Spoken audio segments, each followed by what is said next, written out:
The wind pushed along the empty avenue like a dull blade, slipping under collars and through gloved fingers. At bus stop number 47, a tired street lamp hummed above cracked pavement and a leaning bench. Its pale circle of light just enough to show the snow piling up on everything that had been left outside too long. In the middle of that circle sat a little girl in a crooked wheelchair. Her winter coat was too big, the faded red dress beneath it too thin for the weather. She couldn't have been more than 3.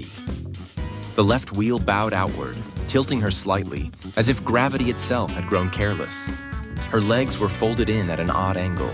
One foot slid off the metal rest and hanging limp, sock already wet. Her cheeks were raw from the cold, her lips a soft blue. She did not sob or scream. There was no energy left for that. Instead, she clutched a bracelet of cheap wooden beads, turning it over and over in her small hands as if it were the only solid thing left in her world. Mommy, don't leave me," she whispered, the words slipping into the wind and disappearing almost as soon as they formed. People saw her and stepped around the site. A man in a thick jacket looked once, then fixed his gaze on the glowing screen in his hand. A couple slowed for half a breath, eyes touching the wheelchair, the trembling fingers, and then their pace quickened. A cluster of teenagers passed by, the smell of fast food and cologne trailing after them. One tossed an empty can that bounced off the tilted wheel with a hollow clatter. "Creepy," he muttered, already laughing at something else. The impact jolted the chair. The loose wheels squeaked and shifted, pulling her further into that unstable angle. Her hands flew to the armrests, her breath caught in her throat. Still, no one stopped to straighten the chair, to ask a question, to say her name. In cities like this, mercy is often delayed by the simple belief that someone else will arrive first. Across the street, a black SUV pulled up to the curb and came to a smooth, expensive stop. The engine quieted, and the door opened. Nathan Cole stepped out, tall and neatly put together, his dark coat falling perfectly over a tailored suit. At 34, he was the kind of man newspapers called a self-made success, the kind who moved through boardrooms as if they were built for him. His phone buzzed in his pocket with another urgent notification. Normally, he would have checked it without thinking. Work was easier than feelings, and numbers never asked for more than he was willing to give. But tonight, his gaze snagged on a small shape caught in the lamplight. An old wheelchair, a splash of red fabric, a tiny hand clutching something close. He saw her. The girl lifted her head slowly, as if kindness was a sound she could sense before it arrived. Her eyes met his, huge, dark, impossibly tired. There was no pleading in them, just a quiet expectation, the look of someone who already knew what most people would do. Notice, hesitate, and keep walking. Nathan stopped. For one long second, the city sounds faded. The traffic, the distant siren, the hiss of tires on wet asphalt, leaving only the whisper of her voice. "Mommy, don't leave." Nathan didn't move at first. Old habits held him in place. Keep walking, stay detached. Don't invite chaos into a life you've finally managed to control. But his feet felt rooted to the frozen ground. It wasn't just the sight of her that caught him. It was the way she kept whispering to someone who wasn't there, as if hope were a person who might turn the corner at any moment. He crossed the street without fully deciding to. Snow crunched beneath his polished shoes. When he reached her, he didn't stand over her like everyone else had. He crouched, letting his expensive coat brush the dirty pavement so his eyes were level with hers. "Hey," he said softly, his voice more gentle than he was used to hearing it. "Are you okay?" Her lips trembled. Up close, he could see tiny cracks in the skin, the way her small fingers were turning white around the wooden bracelet. She blinked at him, as if trying to decide whether he was real. When she spoke, her voice was so faint he had to lean closer to catch the words. "Sir, Mommy said she'd come back," she whispered. But she didn't. Something in his chest gave a quiet, painful twist. Memories he had locked away for decades shifted. Cold floors, slammed doors, a suitcase that never came back. Nathan swallowed hard, forcing his jaw to unclench. This wasn't about him, not tonight. He touched the handle of the wheelchair. The metal was so cold it almost burned. He glanced up and scanned the street. No one was waiting. No frantic mother running toward them. Just strangers passing, relieved that someone else had finally stepped into the circle of light. "What's your name?" he asked. "Sophie," she breathed. The name barely left a mark in the air before the wind tried to take it. "Sophie," he repeated, as if promising to remember it. He shrugged off his scarf and wrapped it carefully around her neck, tucking the ends into her coat. She didn't flinch, only leaned the smallest bit into the warmth, like a child who'd learned not to expect much and was surprised when gentleness didn't hurt. He straightened the crooked chair as best he could, then tightened his grip on the handles. This time, his touch was not hesitant. It was an answer. "We're getting you somewhere warm," he said quietly. She didn't ask where, she didn't ask why. She simply held onto her bracelet and watched the world slide by as he pushed her toward the SUV. The doors unlocked with a soft click. Nathan lifted her carefully, cradling far less weight than he expected, and settled her into the back seat, wrapping his coat around her like a makeshift blanket. Inside the car, the heater blew lukewarm air. Sophie's teeth chattered anyway. Nathan reached for a bottle of water in the console, twisted the cap, and held it to her lips. "Slow sips," he murmured. Her hands were too weak to hold the bottle, so he kept his steady, watching the way her throat moved as she swallowed.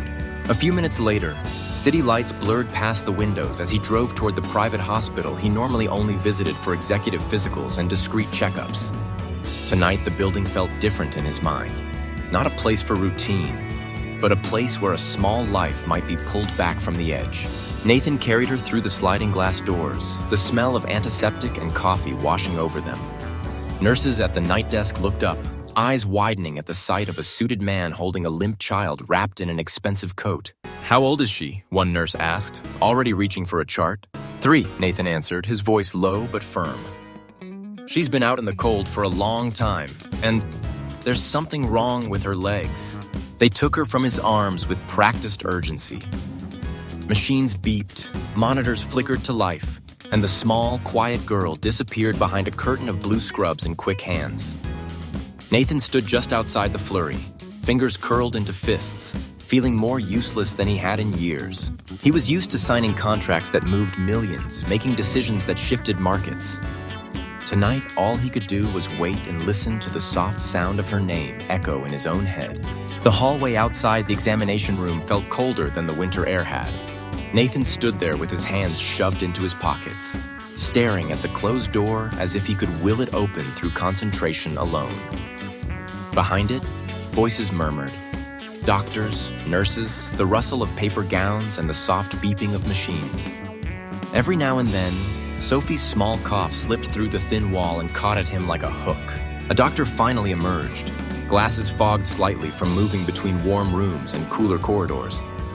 "Mr. Cole?" he asked, glancing down at the clipboard. "Yes," Nathan's voice came out rougher than he intended.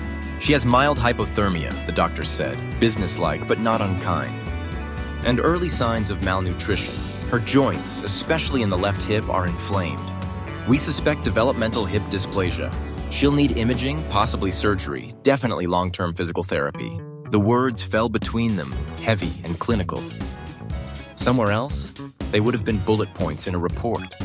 Here, they were the difference between a child walking or not, surviving or not. "Has she been seen by a specialist?" the doctor asked. "Not recently," Nathan replied before he could think about how strange that sounded coming from him. The doctor studied his face. "Is she your daughter?" There was a long pause, the kind that forces you to hear your own heartbeat. "No," Nathan said quietly, "but she's in my care now."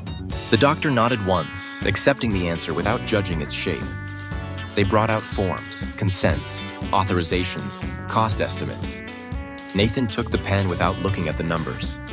His name flowed across Ahad's every line, his signature anchoring her to a future he hadn't known he'd be responsible for when he woke up that morning. At the billing desk, the nurse asked, "How would you like to handle payments, sir?" He slid his dark metal card across the counter. "Run everything through that," he said simply. Hours blurred. Warm IV fluids, small blankets, the rise and fall of Sophie's chest settling into a steadier rhythm. When the staff finally cleared him to take her home, midnight had bent toward morning. Nathan carried her out, smaller than the coat wrapped around her, and into a world that suddenly felt different because she was in his arms. His penthouse towered above the city, all glass and clean lines. Normally, he appreciated its quiet perfection. Tonight, when he stepped inside and placed Sophie on the guest bed, the silence felt less like a sanctuary and more like an unanswered question. He moved through the kitchen, opening cabinets he rarely used. No baby food, no sippy cups, no tiny spoons, just imported coffee, expensive wine, and neatly organized spices for recipes he never had time to cook. In the back of the fridge, he found milk, still good. He warmed it awkwardly in a pan, testing the temperature against his wrist like he'd once seen someone do. By the time he brought it to her, she was half asleep, fingers still tangled around the wooden beads. He held the cup to her lips. She drank a little, then sighed and sank deeper into the pillow. Her cheeks had regained a hint of color. The trembling in her hands had eased. Nathan sat on the edge of the bed, elbows on his knees, watching this tiny stranger breathe in his home as if she belonged there more than he did. The city lights painted soft patterns on the walls, and somewhere below, horns honked and life went on. In the dim room, his thoughts drifted back to another night, another doorway, the echo of footsteps walking away. Quietly, to no one in particular, he whispered, "What kind of mother leaves a child like you in the cold?" The question hung there, unanswered, as the night pressed on. Dawn came gently, smearing pale light across the skyline. Nathan hadn't slept. Every time he closed his eyes, he saw Sophie shivering under that street lamp, her lips forming the same broken word, "Mommy." He poured himself coffee he didn't really want and stood by the window until the sun finally rose above the neighboring buildings. The moment the police station's non-emergency line opened, he called. His voice was calm, almost too controlled. "I need traffic and security footage from bus stop 47, he said. Last night, between 7 and 10 p.m., a little girl was left there in a wheelchair. It took a few hours, a string of transfers, and the weight of his name. But eventually an officer arrived at his door with a flash drive and a tired smile. "We pulled what we could from the city cameras," the officer said. "Might help you piece things together." Nathan thanked him and, once alone, slid the drive into his laptop. Grainy black and white images flickered to life. People moved across the screen in time-lapse jerks, coats, umbrellas, huddled shoulders. Snow fell in a constant shimmer, catching the light. There was the empty bench, the crooked wheelchair, the tiny figure in the red dress. Sophie. He watched people pass her, dozens of them. Some slowed, most didn't. The recordings had no sound, but you could almost hear the shared thought in the way they moved. Someone else will help. Someone else will stop. Then she appeared, a woman with long, loose hair the color of wheat in winter, wearing a thin coat that did nothing against the cold. She stepped into the frame carrying a bundled shape. Sophie. She settled the girl gently into the wheelchair, adjusting the blanket with careful hands. Nathan leaned closer, his eyes narrowing. She knelt in front of Sophie, both hands cupping her child's cheeks. Even in low resolution, the tremor in her shoulders was visible. She kissed the girl's forehead and didn't move for a long moment, as if trying to memorize the feel of her. One hand brushed Sophie's hair back. The other found the bead bracelet, fingertips lingering on it like a prayer. Then finally the woman stood. She turned away. Her shoulders curled inward, as if bracing against something worse than the wind. She walked out of frame and never once looked back. Nathan's chair scraped hard against the floor as he stood. Anger rose fast and hot, a reflex rooted in his own history. "She'll be held responsible," he muttered to the empty room. "No mother does that and walks away." His finger hovered over the keyboard, ready to call the officer, to press charges, to demand an arrest. But something caught his eye. He rewound the footage, slowed it down, watched again. The way the woman's fingers shook on the bracelet, the way her face, though blurred, folded in on itself when she kissed the child. There was no indifference there, only devastation. "What did they do to you?" he whispered, "to make you believe this was the only choice?" In another part of the city, in a room that barely qualified as one, a young woman sat on a thin mattress on the floor. Her name was Lily Marlowe, though the world seldom used it. Bills used tenant. Employers used you. On her lap lay a tiny red sock, the match to the one Sophie had been wearing at the bus stop. She pressed it to her chest like it might keep her from coming apart. "Sophie," she choked out, her voice raw. "Baby, I'm so sorry."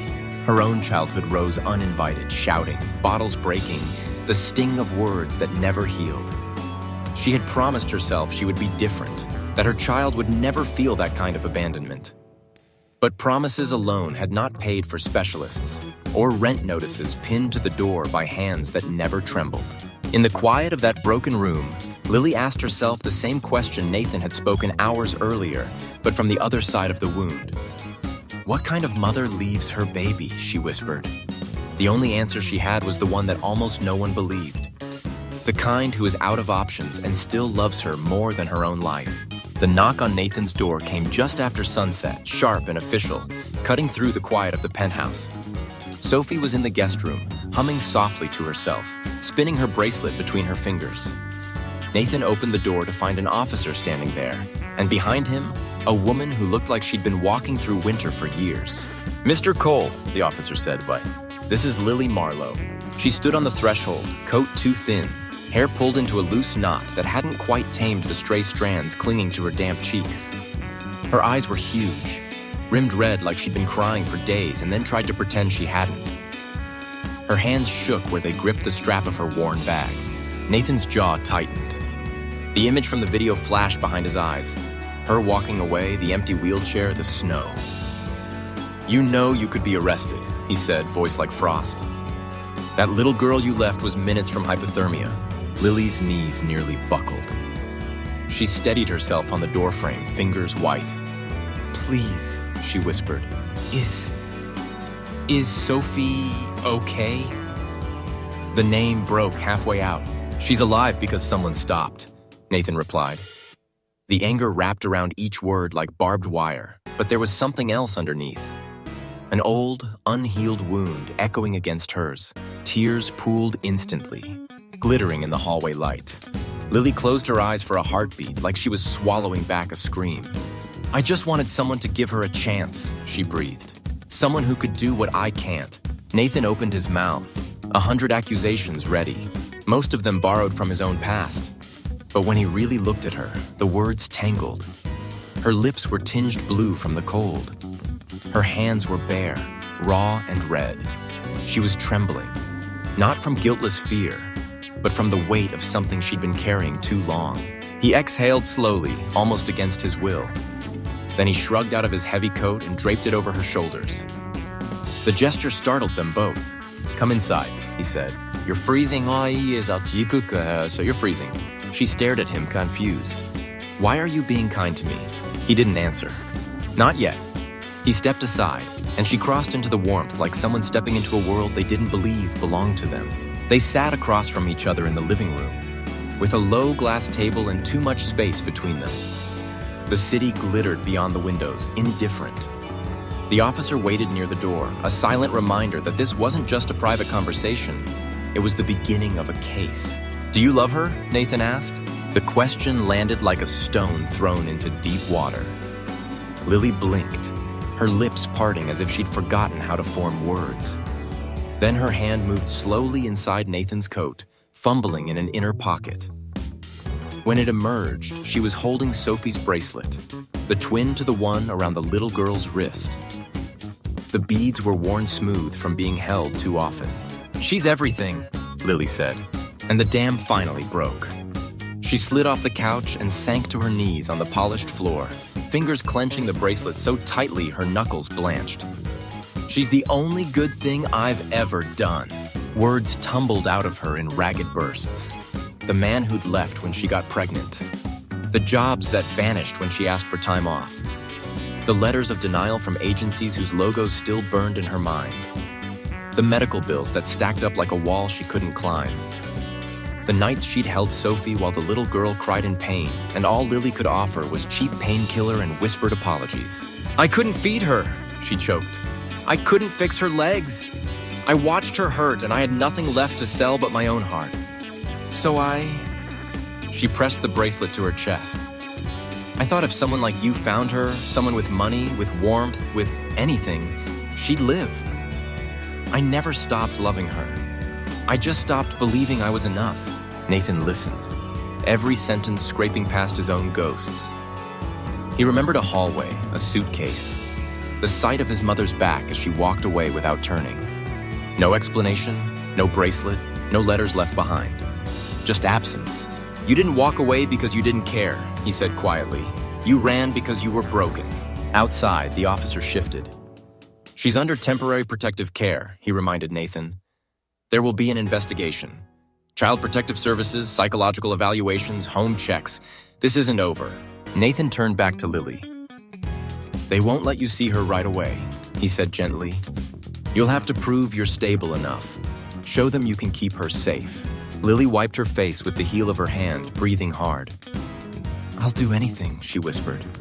Anything if it means I get to tell her I didn't leave because I stopped loving her. Nathan hesitated, then added softer than before. She misses you. She kept calling for you, even when she couldn't keep her eyes open. Lily's shoulders shook with a new kind of sob, one stitched with a thin thread of hope. I miss her every second, she breathed. I'll keep her safe, Nathan said, until you can. The words surprised even him. But as soon as he said them, something inside settled, like a decision that had been waiting years for a voice. Nathan Cole had never been anyone's first call for comfort. He knew how to read markets, not storybooks. How to negotiate contracts, not temper tantrums. And yet, in the days that followed, his life rearranged itself quietly around a little girl with unsteady legs and solemn eyes. Mornings began earlier than they ever had. Before the markets opened, before his inbox exploded, Nathan stood at the edge of the guest bed, gently fastening a small hip brace around Sophie's legs. He had stayed up half the night watching medical videos, pausing and rewinding until he understood where each strap was meant to go. Tell me if it hurts, he'd murmur, tightening the last buckle with careful fingers. Sophie simply watched him, expression serious. She wasn't a child who cried loudly. Pain had taught her to shrink into herself instead.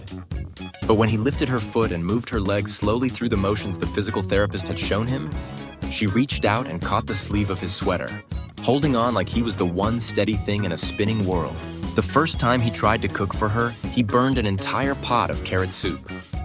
The smell filled the sleek kitchen, bitter and smoky. He tossed it, started again, and this time it turned out only slightly too thick. Sophie sat at the table in a booster seat the staff had rushed to buy, her bracelet resting beside her bowl. She took a careful sip, then another. Her mouth curled into the faintest smile. Tastes okay? He asked, suddenly nervous in a way that billion-dollar deals had never made him. She gave a shy nod and pushed the bowl closer, a tiny request for more. The days settled into a fragile new rhythm.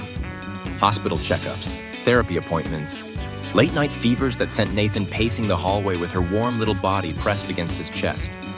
One evening, as he sat beside her bed, laying a cool cloth on her forehead, she stirred and mumbled in her sleep. Don't go. The word wasn't quite daddy, but it brushed close enough to make his heart stumble. He stayed there until morning, fingers wrapped loosely around her hand. I'm not going anywhere, he whispered into the quiet. Not this time. Across the city, Lily fought her own battles. She filled out job applications until the ink smudged on the page. Managers frowned at her thin resume, at the gaps where taking my child to the hospital did not fit neatly into any acceptable answer. Loans were denied. Interviews ended with polite rejections and averted eyes. If I can't work, she whispered to herself outside a closed office door, they'll say I can't have her back. The thought pressed on her chest like a weight. She walked past a hospital one afternoon and saw Nathan carrying Sophie inside, her scarf wrapped snugly, her small face tucked against his shoulder. Lily stayed hidden behind a row of cars, hands pressed to her mouth as tears blurred the scene. Thank you, she whispered to a man who could not hear her. Thank you for keeping her warm. Then she turned away, the ache of distance and the thin thread of hope pulling her in opposite directions. The letter took her 3 tries to write. On the first page, Lily's handwriting trembled so badly that the words were almost unreadable. On the second, she pressed too hard and tore the paper when she wrote, I'm sorry. On the third attempt, she forced herself to breathe slowly, to let the pen move the way her heart needed it to. Dear Mercole, I know I don't deserve your kindness, but I am still Sophie's mother. If it is at all possible, may I see her, even just once? She signed her name, then stared at the folded envelope for a full day before she dared to mail it. When the reply came, it was brief. A single line in neat, controlled handwriting. Tomorrow, 3 p.m. You may see her. I'll be here. At 5 minutes to 3, Lily stood outside the towering glass building, her fingers twisting the hem of her worn coat. She had tried her best, combed her hair, washed her face, smoothed the creases from her clothes, but exhaustion clung to her like a shadow. Fear did too. Nathan opened the door at exactly 3. His expression gave nothing away. He stepped aside without comment, an immovable presence between her and the glimpse of a small figure on the living room rug. Sophie sat near the couch, her wheelchair parked beside her. She wore the same red dress, mended and cleaned, and was clutching a stuffed bear. When she looked up and saw the woman in the doorway, her body went very still, as if her heart recognized what her mind couldn't yet trust. Lily took one hesitant step, then another. Her lips parted, but no sound came out. She was shaking. Sophie's hand moved to her chest, tiny fingers patting gently over her heart. "Mommy," she whispered, the word fragile and sure all at once. The sound shattered the distance. Lily dropped to her knees, a sob ripping free as she crawled forward. She wrapped her arms around her daughter's small frame, pressing her face into Sophie's lap, kissing her hands, her hair, her cheeks. "I'm sorry, I'm so sorry," she cried, the words spilling over themselves. Sophie threaded her fingers into her mother's hair, as if she had always known they would find their way back. Nathan turned away for a moment, jaw tight. It was too intimate, too raw, like watching a wound finally bleed clean. But tenderness alone could not erase what had been done. Soon after, a caseworker from Child Protective Services sat in that same living room, a folder balanced on her lap. Her tone was professional, but her eyes were not unkind. "Ms. Marlowe," she said, "you understand that leaving your daughter unattended has serious consequences. There will be evaluations, home checks, psychological assessments. Custody is not guaranteed." Lily sat upright, hands clutching a folder of rejected job applications, housing waitlist notices, and every scrap of proof that she had tried. "I know what I did," she said quietly. "I know it was wrong, but I never stopped loving her. I just stopped seeing any other way. I am working to change that. I will do whatever you ask." The caseworker turned to Nathan. "And you, Mr. Cole, do you intend to seek full guardianship?" Nathan felt Sophie's eyes on him, wide and uncertain. He glanced at Lily, her fingers trembling in her lap, the bruise of shame and hope both visible on her face. "I want what's best for her," he said slowly. "I can give her medical care, stability, treatment, but I'm not here to erase her mother."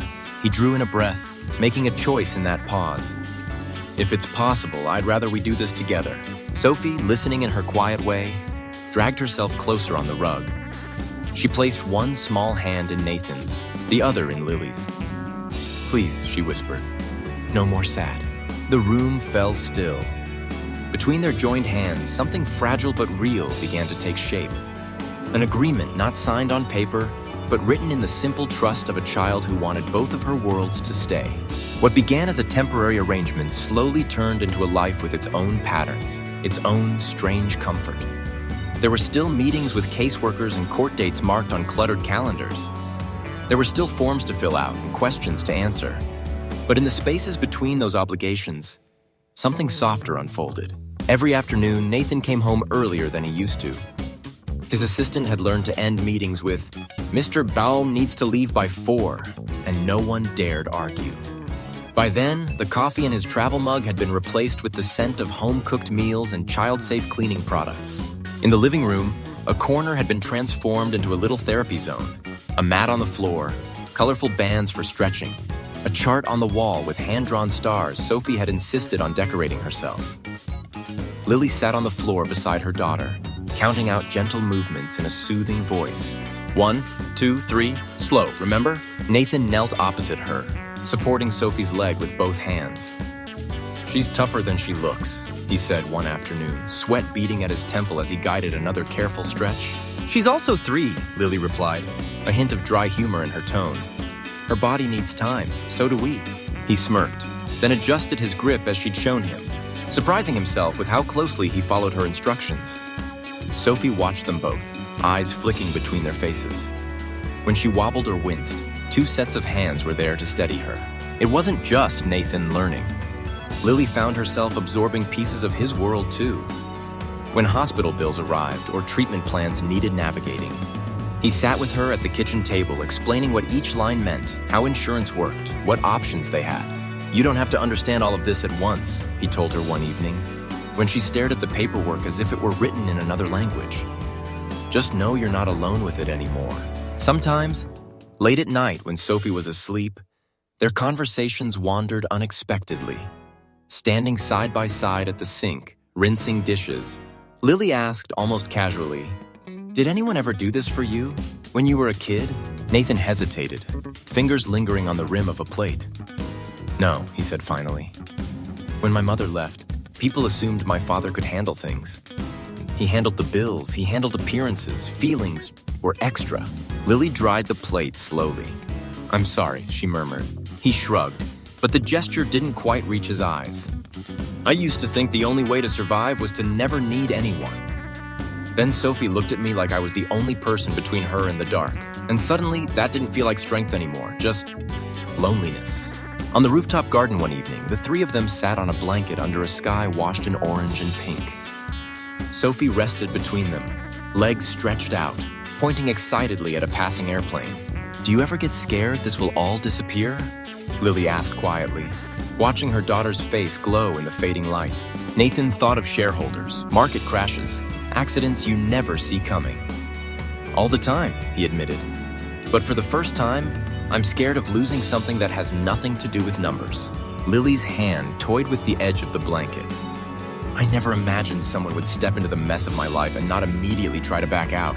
I used to avoid mess," he said, "but some things are worth stepping into, even if you get a little broken in the process." Sophie leaned sleepily against his shoulder, reaching for Lily's hand with her free one. Their fingers intertwined over the soft fabric, a quiet bridge between 2 people who were still learning how to trust that they were all allowed to be here. For a long stretch of time, no one spoke. The city moved below them, busy and loud. But up here, the world felt slower, like a deep breath taken after too many days of shallow ones. They weren't a perfect family. They weren't even sure what to call themselves yet. But as the stars began to appear, so did a truth that none of them could deny. Whatever this was, it was better than the loneliness that had come before. The day of Sophie's surgery felt like standing on a narrow bridge between 2 worlds. On one side lay the life she'd known so far, wheelchairs, pain, limits. On the other, a future full of maybes. Maybe walking, maybe running, maybe just less hurt. The hospital smelled like sharp antiseptic and too strong coffee. Machines beeped steadily in the background, indifferent to human worry. Lily sat on one side of Sophie's bed, fingers gently combing through her daughter's hair. Nathan stood on the other side, a steady presence, holding the small hand that wasn't tangled in blankets. When the surgeon came in to explain the procedure again, both adults listened with the intensity of people who had already lost too much. "We're optimistic," the doctor said, "about with time and physical therapy, she should gain significant mobility." "Should," Lily repeated under her breath when he left, holding on to the word like it was a lifeline. In the waiting room, hours stretched. Lily paced, then sat, then stood again. Nathan tried to read the same page of a document on his phone and never made it past the first paragraph. Eventually, he slipped the device into his pocket and simply sat beside her in silence. "My mother used to tell me not to expect too much," Lily said suddenly, staring at the floor. "That disappointment hurts less if you never hope." "What do you tell yourself now?" he asked. She swallowed. "I tell myself that Sophie deserves more than the smallness of my fear." He nodded. "She does," he agreed softly. "So do you." When the doctor finally came back, his smile was small but real. "The surgery went well," he said. "She'll need time, therapy, patience, but yes, she'll be able to walk."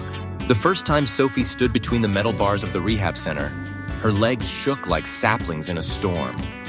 Lily stood behind her, hands hovering just above her shoulders. Nathan stood in front, crouched low, his arms outstretched. "You're not alone," he reminded her. "We're right here." Step by unsteady step, Sophie inched forward. The room was filled with the quiet encouragement of the therapist, the sound of her own labored breathing, the rapid beating of 2 adult hearts. When she made it halfway, she glanced up, eyes shining. "Look, Mommy," she said between breaths. "I'm big now." Lily's tears fell freely. She laughed through them, a sound threaded with relief. She reached forward and her hands brushed Nathan's as they both steadied Sophie's back. For a moment, their grip overlapped, 3 sets of fingers supporting one small body. Later that night, back at the penthouse, the guest room no longer looked temporary. It looked lived in. Bookshelves half full of colorful paperbacks, drawings taped to the walls, a pair of tiny shoes lined neatly by the door. Sophie was already asleep, her brace resting on a chair, her bracelet on the nightstand beside her. In the hallway, Nathan handed Lily a small wooden box. "What's this?" she asked, brow furrowing. "Open it," he said, suddenly more nervous than any investor meeting had ever made him. Inside lay Sophie's bead bracelet, resting on velvet, safe and whole. On the lid, carved into the wood, were 3 small hearts linked together, their curves overlapping. "I know your life has been taken apart more times than it should have," Nathan said quietly. "And I know mine has been empty, even when it looked full. But if you'll let me, I'd like to help build something new. With you. With her. Something that belongs to all 3 of us." Lily's eyes filled, but the tears were different now, softer, lighter. "Are you sure?" she whispered. "I've never been more," he replied. She stepped forward, resting her forehead against his chest. He wrapped an arm around her shoulders, tentative at first, then with more certainty when she didn't pull away. They stayed like that, 2 people who had spent years bracing for impact, finally allowing themselves to lean. A small voice interrupted them. "Mommy? Daddy?" They turned to see Sophie standing in the doorway, one hand gripping the frame for balance, the other clutching her stuffed bear. Her hair was mussed from sleep, cheeks warm and flushed. "Can we stay together now?" she asked. Nathan crossed the hallway in a few strides and scooped her up, careful of her healing hips. Lily kissed Sophie's forehead, her hand resting over her daughter's heart. "Always," Nathan said. "We stay," Lily added, voice thick but sure. Sophie sighed, content, her head dropping to Nathan's shoulder. As she drifted back to sleep, the 3 of them stood there in the soft glow of the nightlight, an unlikely family stitched together by choice, by pain, by something that had grown quietly in the spaces where loneliness used to live. Morning light would later spill across the living room, touching framed photos of therapy milestones, messy drawings, and laughter captured mid-breath. The penthouse would no longer feel like an echo chamber of success. It would feel like home, imperfect, cluttered with small shoes and bigger feelings, but anchored by kindness and second chances. For anyone awake in the late hours, staring at their own ceilings and wondering if broken things ever really mend, their story would whisper a gentle answer. Sometimes, love doesn't arrive the way we expect. Sometimes, it comes as a shivering child at a bus stop, a desperate mother at a door, and a lonely man who decides, finally, not to walk away.